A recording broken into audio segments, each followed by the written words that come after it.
All right, ladies and gentlemen, this is Alex, your healthy dating coach. And today, today we're going to talk about if a man says any of these things when you first meet him or within the first month or so, run away. You might be wasting your time. A lot of it, just like in health, the most important thing when it comes to your health is prevention. You know what I'm saying? Prevention is the most important aspect of health and life in general. Not fixing a problem, but avoiding problems. So these are the telltale signs that a guy may not be right for you. And understand this, okay? Is that as toxic as people are, and as many secrets they want to hold from you in the beginning, it's gonna come out. Their unconscious will they need to let go. They need to express those feelings inside, right? It's like if you have a secret. Every person who has a secret has an urge to tell people your secret. I remember one time, it's just kind of crazy. I was in Mexico and I met a few guys at a bar, and I was down to meet friends. Long story short, they were telling me how it's kind of crazy, man. They were telling me how sometimes in Mexico they would meet women who were 15, 14, and they were just joking about it. And they told me when they were drunk, right? And I'm looking at them, I'm like, I'm laughing, but I'm like, what the fuck? Does he know what the hell he's telling me? Like, goddamn, you idiot. But the reason why they were telling me is because they feel guilt. And they need to somehow express it, right? I know that's a dark thing, but the point is that people they're always going to leak out information about their character, about their secret desires, about their secret, about their dark side. It will always leak out. We're just not paying attention. You know, like if you notice any friends of yours who were toxic, who were narcissists, who you end up knowing that they were narcissists, most likely they told you in the beginning. You just didn't know. The thing is that when people have negative traits about themselves or when they have secrets, for some reason, human nature, they need to tell somebody. It's a burden. It's a fucking burden. And the way that you know is that if they don't tell somebody, their unconscious will process it for them, and they'll start having dreams about the fucked up things they did, or even though their conscience will be so heavy on them that they will need to tell somebody. That's why you have the Sopranos. You have Tony Soprano who goes to a therapist because he needs to tell somebody the things he can't talk about with somebody else, right? Anyways. By the way, we're having 50%, I think, yeah, 50% of all of my courses today and tomorrow using the coupon code New Year's. So if you want to purchase all of my courses except Nice Girl, which is going to be available to purchase tomorrow, finally, you could purchase it. You could use the coupon code New Year's for all of my courses. Purchase it. Oh, I'm closing the channel. Don't do that. So the first thing is this. If a guy tells you he's not over his ex, that's a red flag. Now, most guys won't tell you that, right? Not most guys. Some guys will be honest with you.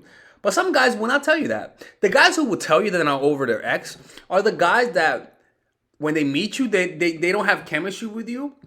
But over time, they're going to end up liking you. But those guys are the best because they'll tell you they'll tell you about their dating life. This is the thing, is that when a guy meets you and he automatically feels chemistry, they won't tell you that they're not over their ex. But you know how those relationships that when you meet them at first, you don't like them too much, but over time you actually end up liking them, right? That's what I'm talking about. Some guys in the beginning will tell you that they're not over their ex. They'll tell you how they got dumped, how maybe they got cheated on and stuff like that, and how they're still attached to that person. Now the guy might not have to tell you that he's not over his ex, but if you notice that that bitch did some fucked up shit to him, most likely he's not over her, especially if it was recently. Never try to compete with an ex. If a guy's not over his ex, I would recommend you move on, because when he's with you, he's gonna be fantasizing about you. Those little moments when he just like dazes off, like he's like, oh, sorry. He was having flashbacks to that ass. He was imagining what it was to be with her, or even worse, if you actually kind of look like her, when both of you guys will have sex, he's actually gonna even fantasize he's doing it with her. You may not believe me, but trust me, that's how some guys like. That's how they deal with those traumas, and that's why people end up dating the same looking person. To be honest with you. So that's one thing. If he's not over his ex, it's better off to just find somebody who's over their ex. Like it's like rather than get a fucking rescue puppy who's traumatized and will have PTS dog, get a dude who's like a brand new puppy, a dude who's not over his ex. It's just much better. Second, always busy. If he tells you he's always busy, if he tells you that he works a lot and he doesn't have a lot of time and stuff like that, it's better off. Or even worse, if he tells you he lives far away from you and he actually has to come to his job. The point is that if he's busy, or if he's unavailable in terms of distance, if he lives far from you, it's better off not to make it work. Because look, man, first of all, the distance part is that humans naturally end up being with people who live close to them. Like those relationships, the people who live close to each other, those relationships work out the most. So just by that, you increase the likelihood. Avoiding guys who live far away from you. I'm sorry. Second thing is that guys who are always busy, they're always going to use that as an excuse to not see you, as an excuse to maybe even cheat on you, as an excuse to maybe even have another girl next to him, as an excuse to not bond with you emotionally, right? It's better off you just avoid the guys who from straight on tells you they're always busy. Like doctors, as good as it is, or even an NBA player who's always traveling, it's not compatible for intimacy. I'm sorry, as high value as they are, it's not compatible. Second thing, I'm always depressed, or he has a lot of mental health issues, that kind of stuff. And they'll confess to you this. But look, I'm sorry. You guys might not agree with me.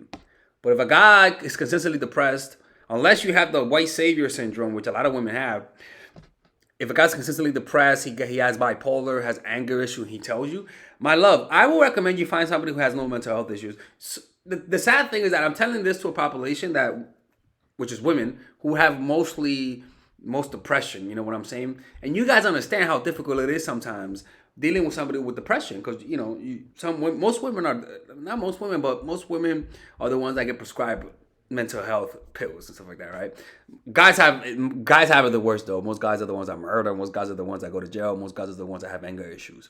But when it comes to emotional instability, it's mostly women, unfortunately, because of the hormones. The point is that if you meet a guy who has any of these things, it's better to just walk away. It's like the spanking new puppy. I prefer you get a goddamn new puppy rather than a puppy who's fucking tweaking from like trauma and shit, man. He might attack you or some shit. Get a guy who doesn't have that. Now, you guys might say, how do you know? Well, if he tells you clearly he's not it, I'm sorry. Like the fucked up thing is a lot of you ladies will get attracted to that. That's a fucked up thing. A lot of you ladies will see that, and your savior complex will want to rescue him, right? Especially if he reminds you of your fucked up parents, right? So if a guy has mental health issues and confesses it to you, I am sorry. I will recommend you find a guy who doesn't have it, okay? 3, a bad texter, even if he tells you.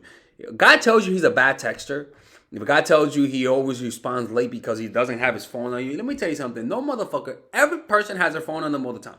Even Eckhart Tolle. I don't give a fuck. If a guy tells you he rarely has his phone on him, he's just planting the idea that he's not gonna text you that much. And he's gonna use that as an excuse to whenever he takes a long time to respond, he's gonna tell you, I told you I take a long time to respond. It's better off you just don't engage with that. Or even it's not much of a big deal, but when you feel insecure, it is a big deal. You get what I'm trying to say?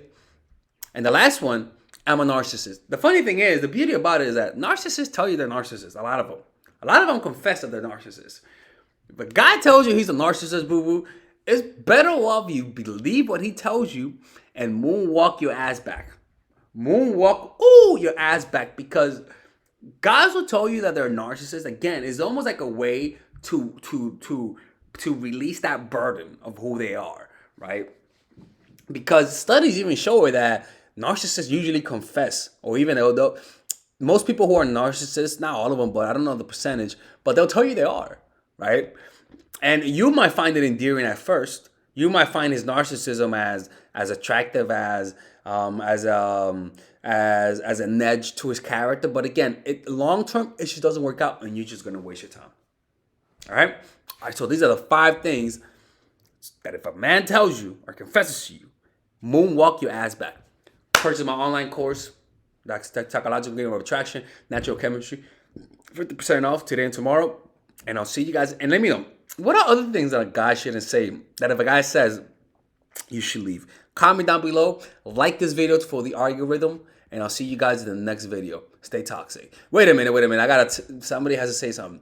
Hey, ladies, I gotta say, Tyrone is lucky to have such beautiful, Lord have mercy, beautiful client base. And that's my resolution. My resolution is to keep my clients even more in shape. That's right.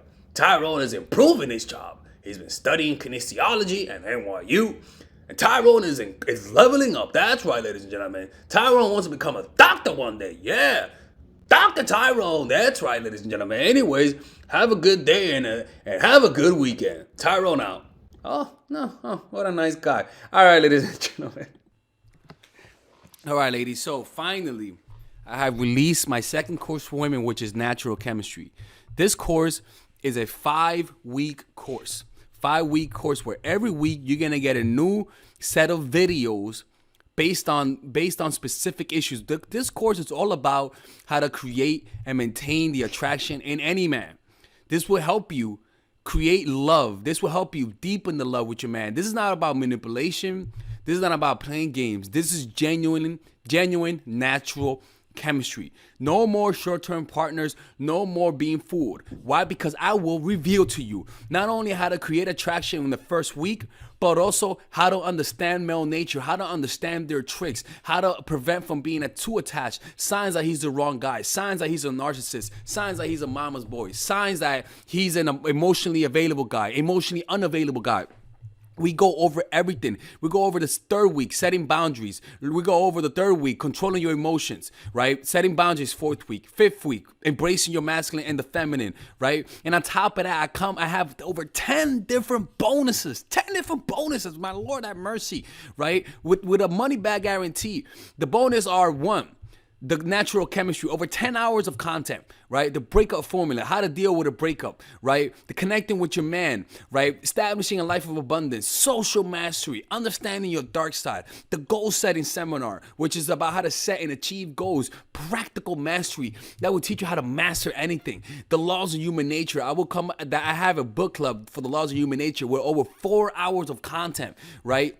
The transformational seminar in a pocket, which is my mindfulness seminar, and the Chase audiobook. This originally is $1,800, but you get it starting at $97, ladies and gentlemen, right? $97. We have different packages, but all of this starts at $97. And you know what? You can check it out for free if you want. Yeah, for all the freeloaders, I have free videos just for you. Free videos, all right? So you could just check it out for free, and then you could get out. Nothing wrong with that, all right? So, and on top of that, it comes with a 30-day money-back guarantee. No questions asked. That's right. No questions asked. I don't mind. I just want you guys to check it out because I know when you take one look, you're going to want to buy it. I can promise you. Just like my other course, the psychological game of attraction, it was a hit. You're going to love this one. This one is not about manipulation. This is genuine natural chemistry. Order it now, all right? I'll see you guys inside. Peace out.